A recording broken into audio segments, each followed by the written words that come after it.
Capítulo 9. O caminho da iniciação. Depois de um período mais ou menos longo, o discípulo se apresenta diante do portal da iniciação. Devemos lembrar-nos de que, à medida que alguém se aproxima deste portal e se torna mais próximo do Mestre, está, como diz, luz no caminho, com os pés banhados no sangue do coração.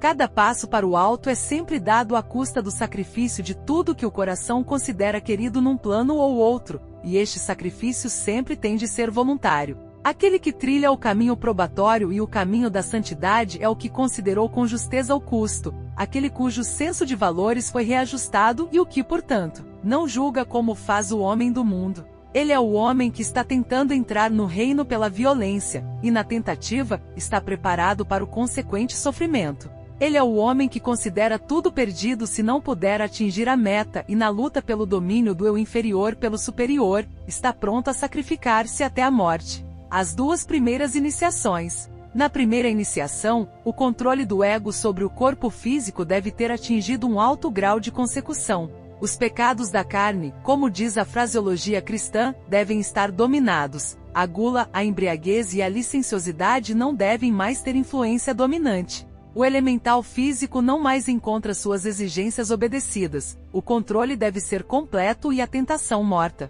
Uma atitude geral de obediência ao ego deve ter sido atingida e a aquiescência em obedecer deve ser bem pronunciada. O canal entre o superior e o inferior se alarga e a obediência da carne é praticamente automática. O fato de nem todos os iniciados atingirem o nível deste modelo pode ser atribuído a várias causas, mas a nota que eles emitem deveria estar sintonizado com a retidão. O reconhecimento de seus próprios defeitos que eles evidenciarão será sincero e público, e sua luta para ajustar-se ao modelo mais elevado será conhecida, mesmo que a perfeição não tenha sido alcançada. Iniciados podem cair, e caem mesmo, e por isso ficam sujeitos à sanção da lei que pune. Eles podem, através desta queda, prejudicar o grupo e prejudicam, e por isso, estão sujeitos ao karma da compensação, tendo de expiar o mal através de um serviço prolongado posterior, quando os próprios membros do grupo, mesmo inconscientemente, aplicam a lei. Seu progresso será seriamente obstaculizado, perdendo-se muito tempo no qual eles devem esgotar o karma com as unidades prejudicadas. O próprio fato de um homem ser iniciado e, portanto, um canal para a energia de um tipo grandemente intensificado, faz seus desvios do caminho reto terem efeitos mais poderosos do que no caso de um homem menos avançado. Seu prêmio e punição serão igualmente maiores. Inevitavelmente, ele deve pagar o preço antes de lhe ser permitido seguir adiante no caminho. Quanto ao grupo que ele prejudica, qual deveria ser sua atitude? Um reconhecimento da gravidade do erro, uma sábia aceitação dos fatos no caso, um abster-se de críticas pouco fraternas e um derramar de amor sobre o irmão pecador. Tudo isso acoplado com tal ação que torne claro ao público observador em geral que tais pecados e infrações da lei não são perdoados. A isto deve ser acrescentada uma atitude mental dentro do grupo considerado, que o levará, conquanto agindo com firmeza, a ajudar o irmão equivocado a ver o seu erro, a cumprir o seu karma retributivo e então, a reintegrá-lo em sua estima e respeito, quando as devidas correções tiverem sido feitas. Nem todas as pessoas se desenvolvem exatamente ao longo das mesmas linhas ou de linhas paralelas e, portanto, não podem ser baixadas regras inflexíveis ou fixas quanto ao exato procedimento em cada iniciação, ou quanto a exatamente quais dos centros serão vivificados ou qual visão deverá ser proporcionada.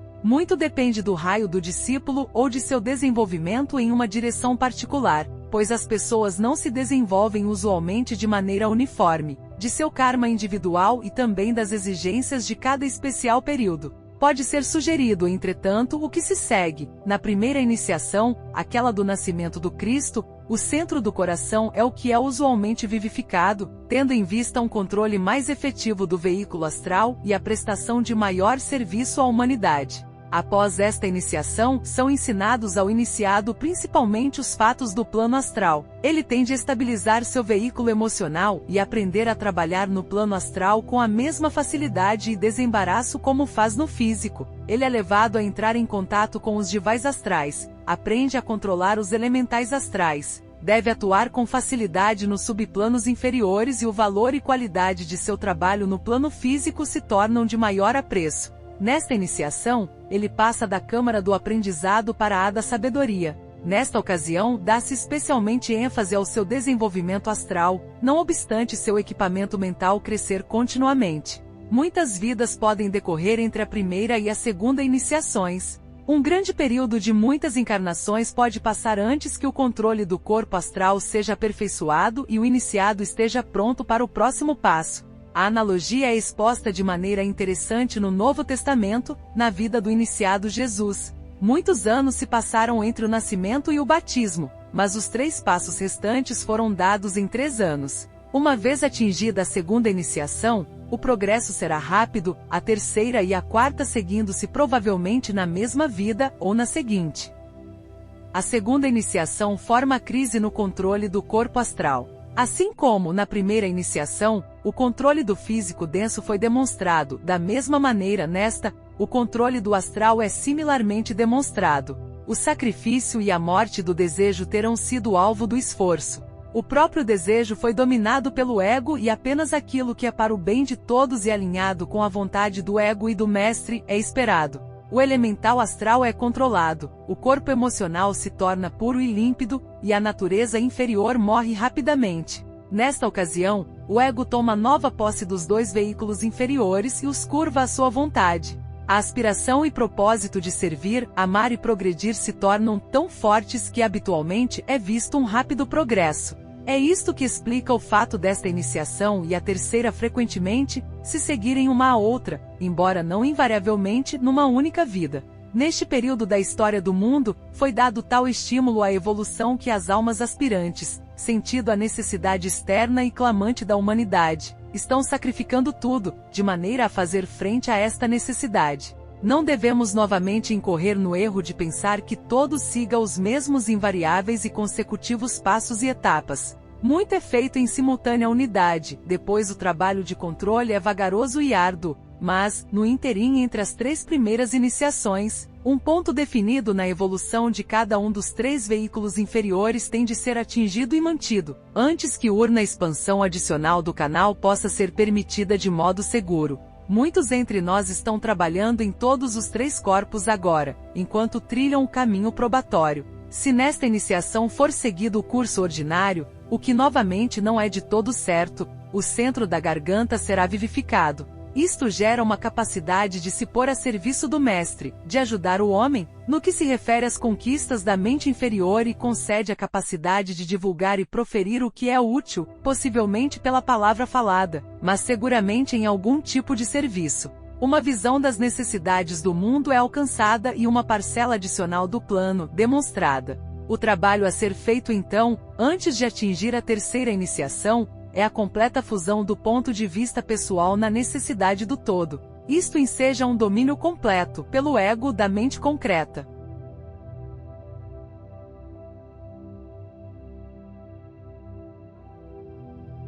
As 2 iniciações subsequentes. O nível do ensinamento se eleva após a segunda iniciação. O iniciado aprende a controlar seu veículo mental, desenvolve a capacidade de manipular a matéria mental e aprende as leis de construção do pensamento criador. Ele atua livremente nos 4 subplanos inferiores do plano mental e antes da terceira iniciação, deve consciente ou inconscientemente ser senhor absoluto dos 4 subplanos inferiores, nos 3 planos dos 3 mundos. Seu conhecimento do microcosmo se torna profundo, e ele grandemente domina, prática e teoricamente, as leis de sua própria natureza, de onde emana sua capacidade de dominar, experimentalmente, os 4 subplanos dos planos físico, astral e mental. O último fato é de interesse. O controle dos 3 subplanos superiores não é ainda completo e aqui está uma das explicações para as falhas e enganos de iniciados. Seu domínio da matéria dos 3 subplanos superiores não é ainda perfeito, estes ainda estão por ser dominados. Na terceira iniciação, chamada algumas vezes de transfiguração, a personalidade inteira é inundada com a luz vinda do alto. É somente após esta iniciação que a monada definitivamente conduz o ego, derramando sua vida divina ainda mais no canal preparado e purificado. Da mesma maneira que na terceira cadeia, ou lunar, o ego individualizará a personalidade através do contato direto, um método diferente do empregado para a individualização nesta quarta cadeia. A lei das correspondências, se aplicada aqui, poderia ser bem reveladora e demonstrar uma analogia interessante entre os métodos de individualização nas várias cadeias, e as expansões de consciência que ocorrem nas diferentes iniciações. Uma visão do que está por vir é ainda proporcionada. O iniciado está, o tempo todo, em posição de reconhecer os outros membros da grande loja branca e suas faculdades psíquicas são estimuladas pela vivificação dos centros da cabeça. Não é necessário nem aconselhável desenvolver as faculdades sintéticas, ou clareaudiência e clarividência, enquanto esta iniciação não for alcançada. O alvo de todo o desenvolvimento é o despertar da intuição espiritual. Quando isto tiver sido feito, quando o corpo físico estiver puro, o corpo astral estável e firme e o corpo mental controlado, então o iniciado poderá, com segurança, manejar e sabiamente usar as faculdades psíquicas para a ajuda da raça. Não somente pode ele usar estas faculdades, como é agora capaz de criar e vivificar pensamentos claros e bem definidos, pulsando com o espírito de serviço e não, controlados pela mente inferior ou pelo desejo. Estes pensamentos não serão, como no caso daqueles criados pela massa de homens, desmembrados, nem desconectados ou não correlacionados, mas atingirão uma medida justa de síntese. O trabalho deverá ser árduo e incessante até que isso possa ser feito, mas, quando a natureza do desejo tiver sido estabilizada e purificada, o controle do corpo mental virá mais facilmente. Eis aí porque o caminho do devoto é mais fácil, em alguns aspectos, do que o do homem intelectual, pois aquele aprendeu as medidas do desejo purificado e progride pelas etapas requeridas. A personalidade atingiu, agora, um ponto no qual suas vibrações são de uma ordem muito elevada, sendo a matéria, nos 3 corpos, relativamente pura, e sua capacitação da obra a ser feita no microcosmo e a parcela a ser tomada no trabalho do macrocosmo bem avançadas. Torna-se claro, portanto, porque o grande hierofante, o Senhor do mundo, somente oficia na 3ª iniciação. É a primeira na qual ele entra em contato com o iniciado. Antes, isto não seria possível. Nas primeiras 2 iniciações, o hierofante é o Cristo, o instrutor do mundo, o primeiro nascido entre muitos irmãos, um dos primeiros de nossa humanidade a atingir a iniciação. Browning expressa este pensamento de modo muito belo nas palavras encontradas no seu poema Saul. Será uma face como a minha face a que te receberá, um homem igual a mim. Amarás e serás amado para sempre. Urna mão como esta mão. Deverá escancarar os portões da nova vida para ti. Veja o Cristo permanecer. Mas depois de o iniciado ter feito ainda maior progresso e transposto 2 iniciações, uma mudança ocorre. O Senhor do mundo, o ancião dos dias, o próprio inefável regente, ministra a 3ª iniciação. Por que isto se tornou possível? Porque agora o corpo físico plenamente consagrado pode seguramente suportar as vibrações dos outros 2 corpos, quando eles retornam para seu abrigo ao sair da presença do Rei. Porque agora, o astral purificado e o mental controlado já se podem apresentar com segurança ante o Rei. Quando purificados e controlados, eles se mantêm firmes e pela primeira vez, vibram conscientemente ante o raio da monada, então com corpos preparados. Pode-se conceder a permissão e se alcançar a capacidade de ver e ouvir em todos os planos. A faculdade de ter e compreender os registros pode ser seguramente empregada pois, ao conhecimento mais completo, maior poder se acrescenta. O coração é agora suficientemente puro e amoroso e o intelecto, suficientemente estável para suportar a pressão do saber. Antes que a 4ª iniciação possa ser atingida, o trabalho de treinamento é intensificado e a precipitação e acumulação de conhecimento se tornam inacreditavelmente rápidas. O iniciado tem acesso frequente à biblioteca de livros ocultistas e depois desta iniciação, ele pode contatar não só o mestre ao qual está ligado e com o qual tem trabalhado conscientemente por um longo tempo, como pode contatar e ajudar, até certo ponto, o Shoan, o Bodhisattva e o Manu. Ele tem, também, de entender intelectualmente as leis dos 3 planos inferiores e, da mesma maneira, manejá-las para o auxílio do plano de evolução. Ele estuda os planos cósmicos e tem de dominar os mapas. Ele se torna versado no tecnicismo ocultista e desenvolve uma visão quadridimensional, se já não o houvera feito.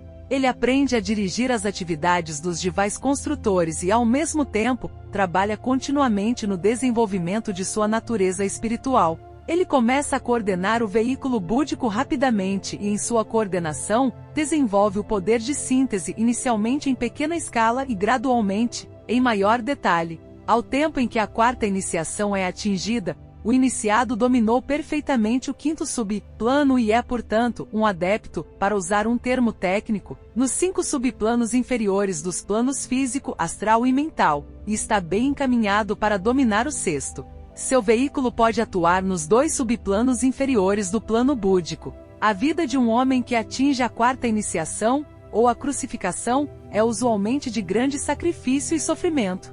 É a vida do homem que faz a grande renúncia e, mesmo esotericamente, ela é vista como extenuante, árdua e dolorosa. Ele deixou tudo, mesmo sua personalidade aperfeiçoada, sobre o altar do sacrifício, e permanece despojado de tudo. A tudo renuncia amigos, dinheiro, reputação, caráter, permanência no mundo, família e mesmo a própria vida.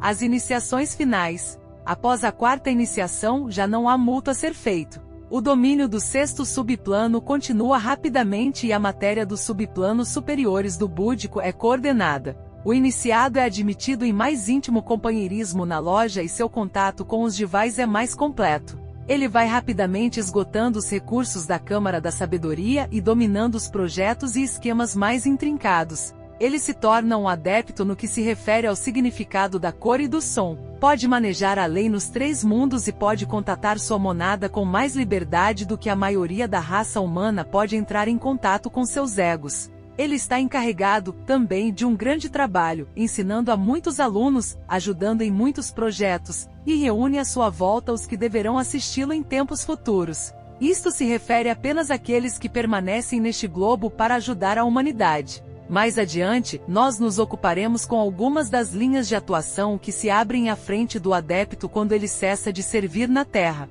Após a quinta iniciação, o homem está aperfeiçoado até onde vai este esquema, embora ele possa, se o quiser, atingir 2 iniciações adicionais. Para atingir a sexta iniciação, o adepto tem de fazer um curso muito intenso de ocultismo planetário. Um mestre controla as leis nos 3 mundos, enquanto um Shon da sexta iniciação controla a lei em todos os níveis da cadeia. Um Shon da sétima iniciação controla a lei no sistema solar. É evidente que se o estudante pesquisar estes assuntos com empenho, encontrará muito que lhe diz respeito pessoalmente, ainda que a própria cerimônia possa estar bem diante. Pelo estudo do processo e da finalidade, ele pode se tornar consciente do grande fato fundamental que o método da iniciação é o método de A. Percepção da força, B. Aplicação da força, C. Utilização da força. O iniciado de cada grau, desde o mais humilde iniciado do primeiro grau, que faz contato pela primeira vez com um certo tipo de força especializada, até o Buda emancipado do 7º grau, lida com a energia de um ou de outro tipo. As etapas de desenvolvimento do aspirante podem ser expressas como seguem. 1. Ele tem de se tornar ciente através do discernimento da energia ou força de seu próprio eu inferior. 2. Ele tem de impor sobre aquele ritmo energético, um que seja mais elevado, até que o ritmo inferior seja substituído pelo superior e o antigo método de expressar energia morra inteiramente. 3. Então permite-se-lhe por conscientizações que gradualmente se expandem contatar e empregar, sob adequada direção, certas formas de energia grupal, até que chegue a hora em que ele esteja cientificamente em posição de controlar a força planetária. O lapso de tempo decorrido nesta etapa final depende inteiramente do progresso que ele realiza no serviço de sua raça, e no desenvolvimento daqueles poderes da alma que são urna sequência natural do desenvolvimento espiritual. A aplicação do cetro da iniciação pelo Bodhisattva, nas 2 primeiras iniciações, permite ao iniciado controlar e utilizar a força do eu inferior, a verdadeira energia santificada da personalidade em serviço. Na terceira iniciação,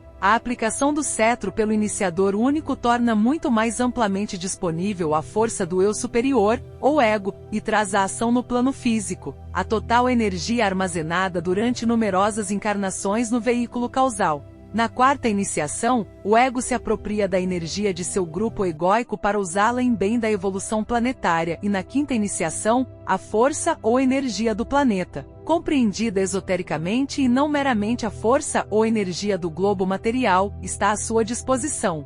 Durante estas 5 iniciações, aqueles 2 grandes seres, primeiro o Bodhisattva e depois, o iniciador único, o Senhor do mundo, Sanat Kumara, são os administradores ou hierofantes. Após estas cerimônias, se o iniciado escolhesse atingir as 2 iniciações finais que podem ser atingidas neste sistema solar, um tipo de energia em expressão ainda mais alta do Eu Uno, que apenas vagamente pode ser pressentida, viria à ação.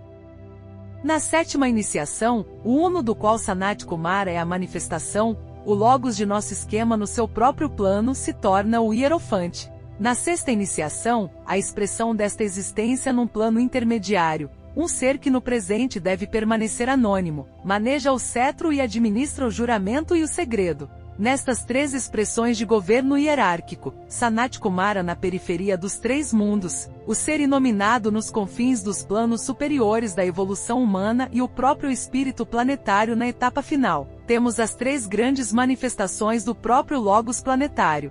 Através do Logos planetário na grande iniciação final, flui o poder do Logos solar, e é ele quem revela para o iniciado que o Absoluto é a 93, consciência em sua mais completa expressão, embora na etapa da existência humana, o Absoluto deva ser considerado como inconsciência. Cada uma das grandes iniciações é apenas a síntese das menores e somente quando o homem procura sempre expandir sua consciência nos assuntos da vida diária, pode ele esperar atingir aquelas etapas finais que não são senão culminações das muitas anteriores. Os estudantes devem se livrar da ideia de que se eles forem muito bons e altruístas, de repente, um dia, achar-se-ão perante o grande Senhor. Eles estão pondo o efeito antes da causa. Bondade e altruísmo crescem da conscientização e do serviço, e a ciência que um homem produz dentro de si mesmo, através do esforço e empenho extremos. Portanto, é aqui e agora que um homem pode preparar-se para a iniciação, e isto ele o faz, não por dar ênfase ao aspecto cerimonial, como muitos o fazem em antecipação excitada, mas trabalhando sistemática e perseverantemente no desenvolvimento firme do corpo mental, pelo intenso e árduo processo de controlar o corpo astral, de tal maneira que ele se torne capaz de responder a 3 vibrações, a do ego, b, a do mestre, c, as de seus irmãos ao seu redor em toda parte. Ele se torna sensível à voz de seu eu superior, assim removendo o karma, sob a direção inteligente de seu próprio ego. Ele se torna cônscio, através do ego da vibração que emana de seu mestre, ele aprende a senti-la sempre mais e mais, e a ela responder sempre mais plenamente. Por fim, ele se torna cada vez mais sensível às alegrias e dores e tristezas daqueles que ele contata diariamente. Ele as sente como sendo suas e todavia, não é incapacitado por elas. Capítulo 10. A universalidade da iniciação. Foi muitas vezes salientado nos ensinamentos ocultos que o processo de iniciação, como é usualmente entendida, é anormal e não normal. Todo progresso no reino da consciência é feito naturalmente, através de um despertar gradual, mas isto prosseguiria muito mais vagarosamente e cobriria um período de tempo mais longo do que é o caso sob nossas presentes condições planetárias. Este método particular de desenvolvimento da consciência da família humana foi iniciado pela hierarquia durante a raça raiz Atlante, no último período da 4ª subraça, e persistirá até o meio da próxima ronda. Por esse tempo, o estímulo necessário terá sido dado, e como 3/5 da família humana terão esotericamente posto seus pés no caminho, e uma grande porcentagem destes estará então em processo de se tornar o próprio caminho, a rotina mais normal será reassumida.